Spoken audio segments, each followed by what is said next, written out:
लोग ऐसा समझते हैं कि कम्युनिकेशंस का जो विज्ञान है, यानी कि बातचीत करने की जो कला है, उसका जो विज्ञान है, वो बोलने में है, लेकिन कम्युनिकेशंस जो है, बोलने की कला जो है, वो पार्ट नंबर 2 है। पार्ट नंबर 1 क्या है? उससे पहले का भाग क्या है? उसका पहले का विज्ञान है सुनने का विज्ञान। जो जितना आप सुनने का विज्ञान को अगर आप विकसित करेंगे, उतना ज्यादा और उतना स्पष्ट, उतना अच्छा आप बोल सकेंगे। शब्दों का ही तो ये खेल है। आप शब्दों का महत्व समझ लीजिए। आज के युग में जो शब्दों का, भाषा का महत्व है, वही महत्व पहले के जमाने में शारीरिक शक्ति का, शारीरिक बल का और पावर का होता था।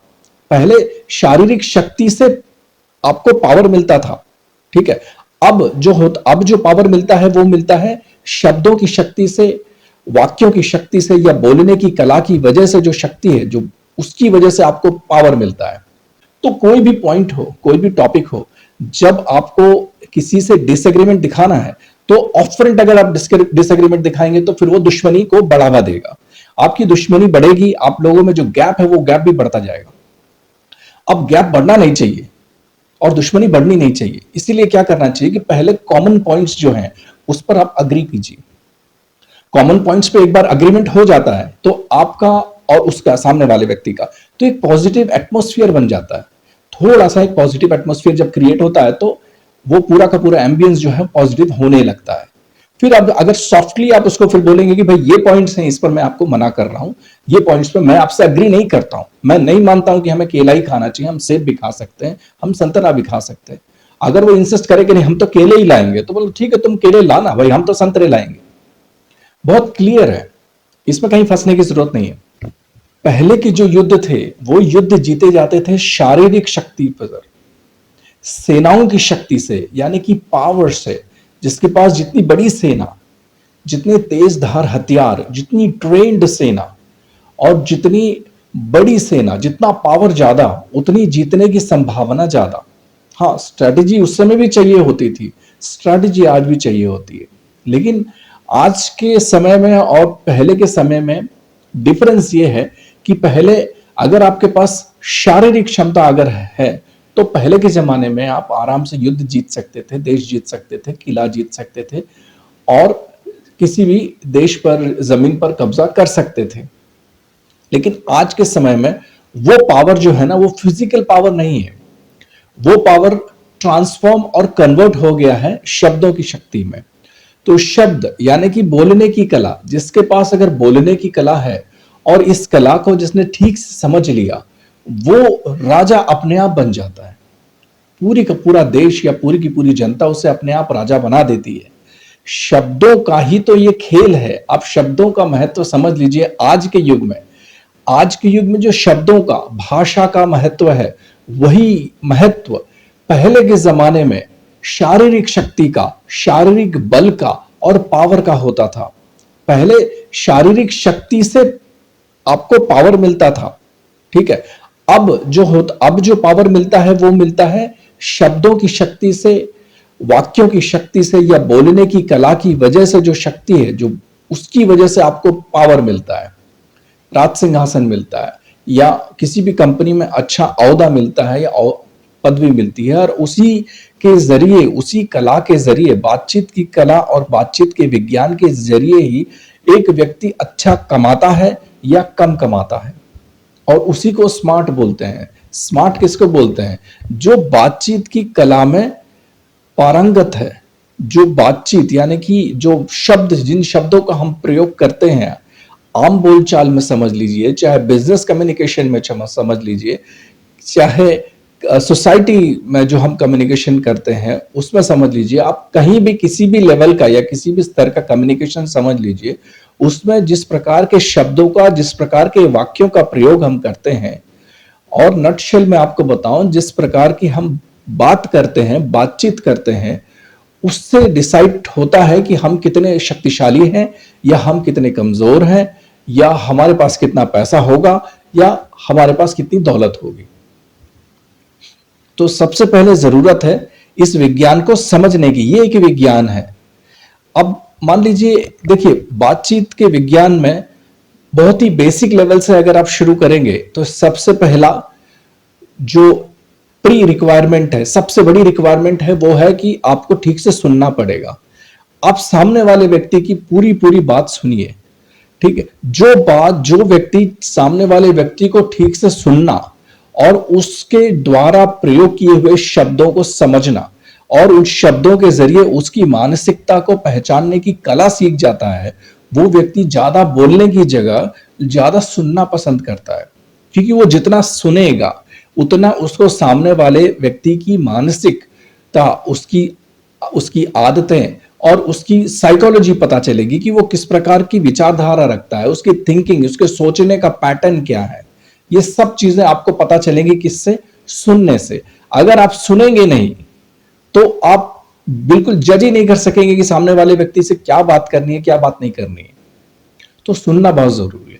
अब दूसरी चीज जो बहुत सारे लोगों ने मुझसे पूछा कि सर कभी कभी ऐसा होता है कि जब कोई अपोनेंट या हमारे सामने जो व्यक्ति होता है वो इस तरीके की बात करता है कि हम उससे राजी ना हो, या हमें पता चलता है कि वो द्वेष या फिर क्रोध से अगर बोल रहा है, या उसके मन में कुछ अलग से पहले से ही हमारे खिलाफ जहर है और फिर उस जहर को रखकर फिर वो कुछ बातें कर रहा है, तो हम उससे अपना डिसएग्रीमेंट कैसे हम अपना उसको जताएं। तो मैं कह रहा हूं कि देखिए, कोई भी व्यक्ति है जो आपसे द्वेष रखता हो, आपसे हीन भावना रखता हो, आपसे नफरत करता हो, या जो आपको बार बार बेइज्जत करने का सिर्फ मौका ढूंढता हो कि किस प्रकार से आपकी बेइज्जती की जाए, आपको छोटा दिखाया जाए, आपको कमजोर दिखाया जाए, तो आप ऐसे व्यक्ति के साथ जब भी बात करें तो थोड़ी सा आप ये दो चीजों का आप ध्यान रखें।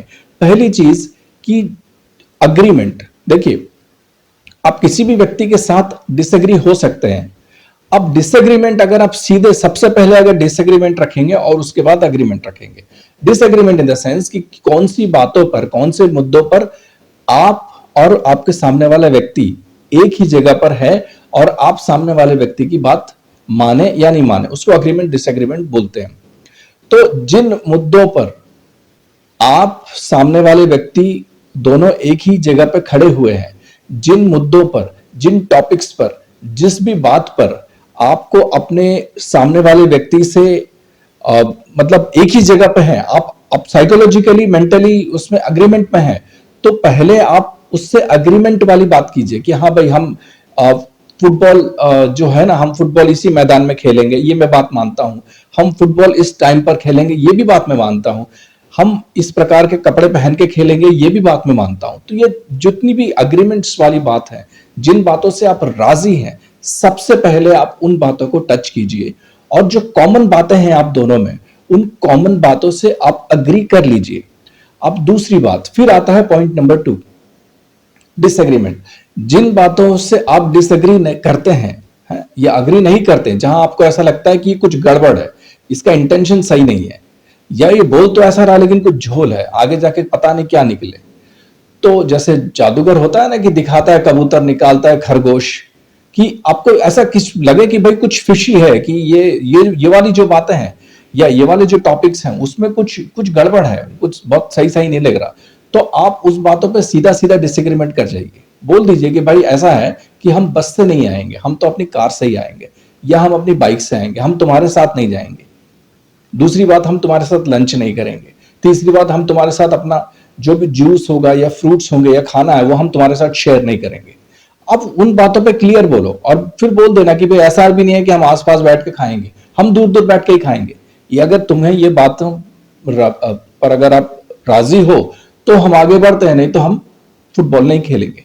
तो कोई भी पॉइंट हो, कोई भी टॉपिक हो, जब आपको किसी से डिसएग्रीमेंट दिखाना है तो ऑफरेंट अगर आप डिसएग्रीमेंट दिखाएंगे तो फिर वो दुश्मनी को बढ़ावा देगा, आपकी दुश्मनी बढ़ेगी, आप लोगों में जो गैप है वो गैप भी बढ़ता जाएगा। अब गैप बढ़ना नहीं चाहिए और दुश्मनी बढ़नी नहीं चाहिए, इसीलिए क्या करना चाहिए कि पहले कॉमन पॉइंट्स जो हैं उस पर आप अग्री कीजिए। कॉमन पॉइंट्स पे एक बार अग्रीमेंट हो जाता है तो आपका और उसका, सामने वाले व्यक्ति का, तो एक पॉजिटिव एटमॉस्फेयर बन जाता है। थोड़ा सा एक पॉजिटिव एटमॉस्फेयर जब क्रिएट होता है तो वो पूरा का पूरा एम्बियंस जो है पॉजिटिव होने लगता है। फिर अब अगर सॉफ्टली आप उसको फिर बोलेंगे कि भाई ये पॉइंट्स हैं, इस पर मैं आपको मना कर रहा हूं, ये पॉइंट्स पे मैं आपसे अग्री नहीं करता हूं, मैं नहीं मानता हूं कि हमें केला ही खाना चाहिए, हम सेब भी खा सकते हैं, हम संतरा भी खा सकते हैं। अगर वो इंसिस्ट करे कि नहीं हम तो केले ही लाएंगे, तो बोलो ठीक है तुम केले लाना भाई, हम तो संतरे लाएंगे। बहुत क्लियर है, इसमें कहीं फंसने की जरूरत नहीं है। तो 3 चीजें मैंने आपको आज बताई। पहली चीज तो art of listening. Art of listening आप जितना सीखेंगे उतना, देखिए आर्ट ऑफ लिसनिंग एक ओशन जैसा है। लोग ऐसा समझते हैं कि कम्युनिकेशंस का जो विज्ञान है, यानी कि बातचीत करने की जो कला है, उसका जो विज्ञान है वो बोलने में है। बोलने में है, लेकिन कम्युनिकेशंस जो है, बोलने की कला जो है, वो पार्ट नंबर 2 है। पार्ट नंबर 1 क्या है, उससे पहले का भाग क्या है? उसका पहले का भाग है, पहले का विज्ञान है सुनने का विज्ञान। जो जितना आप सुनने का विज्ञान को अगर आप विकसित करेंगे, उतना ज्यादा और उतना स्पष्ट, उतना अच्छा आप बोल सकेंगे। फॉर इंस्टेंस, अमेरिका में जब राष्ट्रपति इलेक्शंस होते हैं तो वहां पर प्रेसिडेंशियल डिबेट में बहुत बहुत बड़ा उसको बहुत माना जाता है, उसको कवरेज भी बहुत मिलता है। जितने भी लगभग दो पार्टीज हैं, दोनों पार्टी की जो भी प्रेसिडेंशियल कैंडिडेट्स होते हैं, वो आते हैं और अपना मुद्दा जनता के सामने रखते हैं।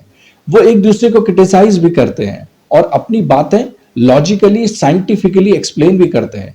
आपकी बातों में धार्मिक एंगल कम होना चाहिए, और अगर धार्मिक एंगल नहीं है तो ज्यादा अच्छा है। उसमें साइंस होना चाहिए, लॉजिक होना चाहिए।